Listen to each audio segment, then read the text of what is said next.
সন্ধ্যা হলেই কিছু খাইতে ইচ্ছা করে, তো চলো মামুনিকে বলা যাক কিছু করে দিতে। মামুনি। হ্যাঁ মা, কিছু করে দিবে? অনেক ক্ষুধা হ্যাঁ লাগছে। দিব মা, চলো রান্না করে যাই। আচ্ছা চলো দেখি কি করা যায়। ওকে।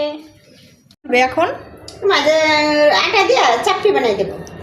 আচ্ছা এখানে কি কি দাও? এখানে যে ডিম আছে, ধনিয়ার পাতা আছে, পেঁয়াজ আছে, মরিচ আছে। ওকে।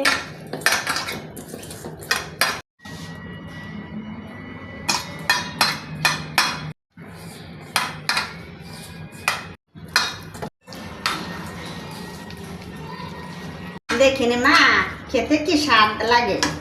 ওকে। বেটাটা যে গুলিয়ে নিছি, এখন যে বেজে নিব। মামনি এসো, গরম গরম খাবে। এটা তো দেখতেই অনেক সুন্দর হয়েছে। খেতে অনেক মজা না? আচ্ছা খেয়ে দেখ, চলো খেয়ে দেখা যাক কেমন হয়েছে।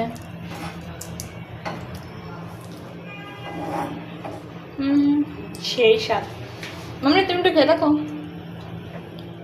কেমন হয়েছে বলো। সেই স্বাদ না?